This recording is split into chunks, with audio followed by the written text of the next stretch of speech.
Hello students, welcome to my YouTube channel knowledge nest. आज हम बात करने वाले हैं अपने नए topic that is Kepler's law of planetary motion.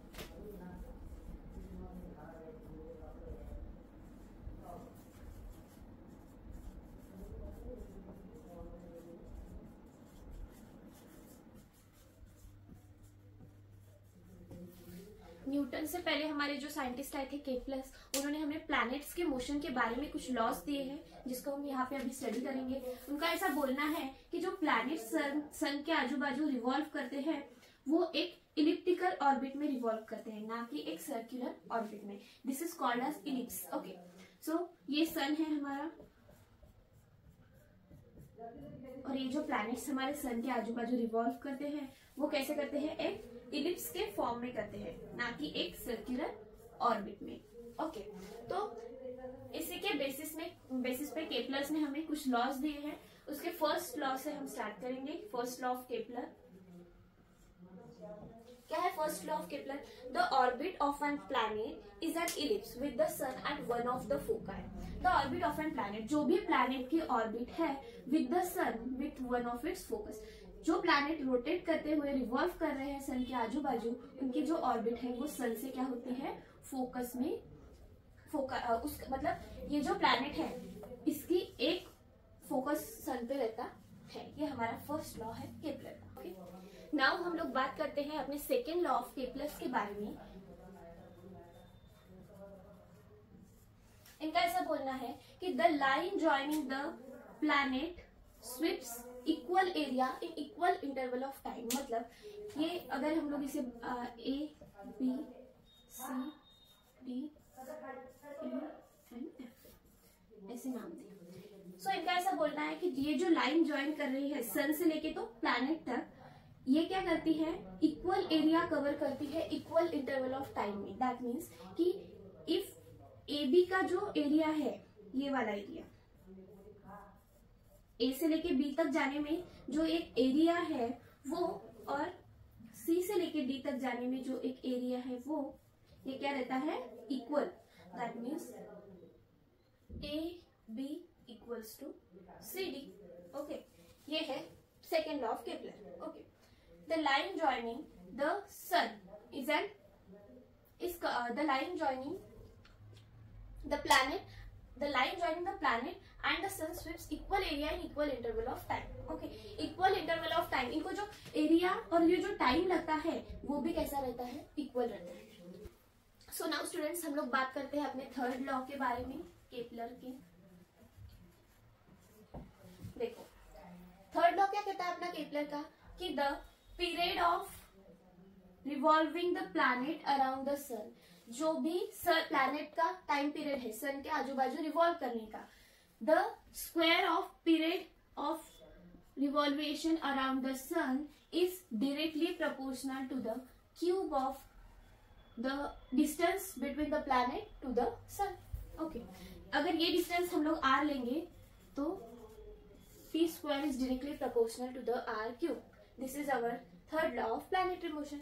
अब ये प्रपोर्शन का साइन अगर हमको निकालना रहा तो हमको यहाँ पे एक कांस्टेंट लेना पड़ता। So P square upon R cube equals to constant.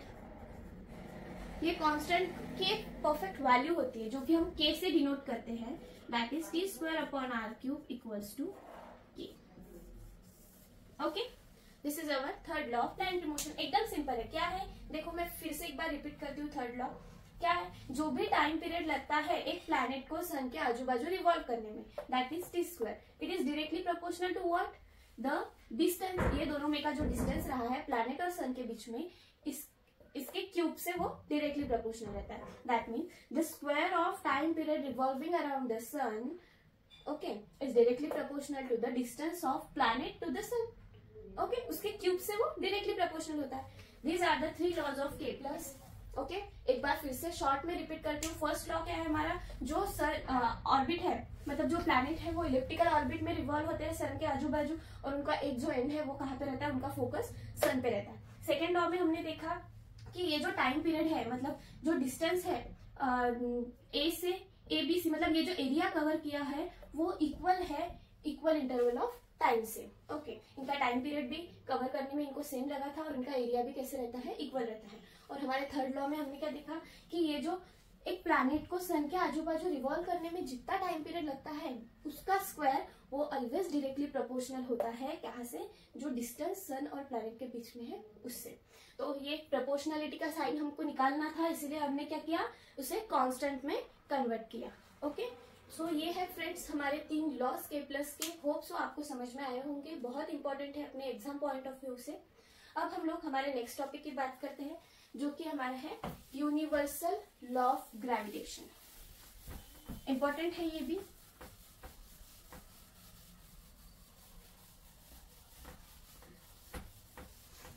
Universal law of gravitation important है ये भी टॉपिक।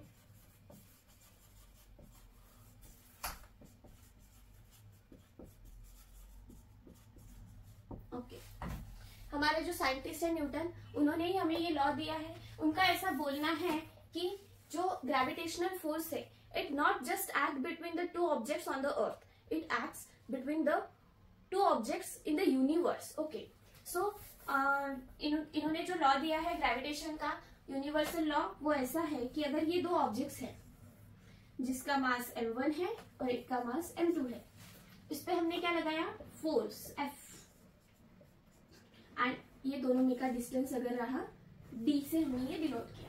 तो यूनिवर्सल लॉ क्या बोलता है अपना ग्रेविटेशन का, कि the force applied for object is directly proportional to the product of their masses. Suppose force is directly proportional to the product of their masses, mass m1 and m2, and inversely proportional to the square of distance between them. ये दो में का जो distance है d, इसके square से वो क्या रहता है, inversely proportional रहता है। That means f is directly proportional to m1 and m2 and inversely proportional। inversely proportional के लिए मैं divide में ले लेती, क्या है, d square। ओके, अब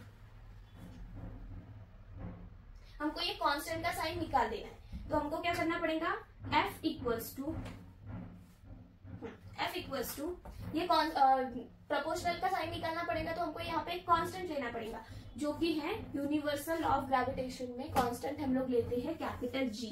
इसको बोलते हैं universal gravitational constant. Okay, G into m1 dot product m2 upon b square.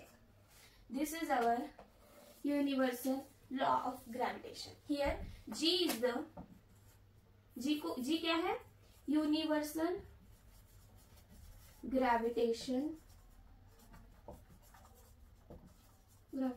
constant.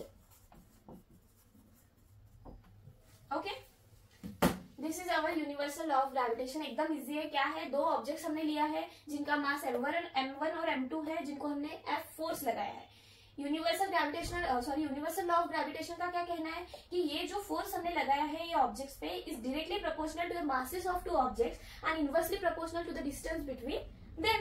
Okay, यहाँ पे डायरेक्टली प्रोपोर्शनल का साइन निकालने के लिए हमने यहाँ पे यूनिवर्सल ग्रेविटेशनल कांस्टेंट लिया। कांस्टेंट है हमारा G और ये inversely proportional as it is. Okay, G है यहाँ पे यूनिवर्सल ग्रेविटेशन कांस्टेंट, और G की एक फिक्स वैल्यू होती है हमारे कांस्टेंट की, जो कि है 6.67 into 10 to the power -11 newton meter square पर KG square. Okay, this is our universal law of gravitation. Hope so आपको समझ में आऊंगा।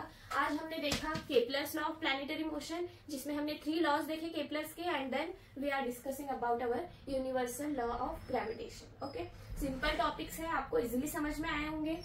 थोड़ा ध्यान से पढ़ना, क्योंकि अपने एग्जाम पॉइंट ऑफ व्यू से ये बहुत इंपॉर्टेंट है। ओके, अगर आपको ये वीडियो अच्छा लगे तो मेरे चैनल को सब्सक्राइब कीजिए और वीडियोस को लाइक कीजिए।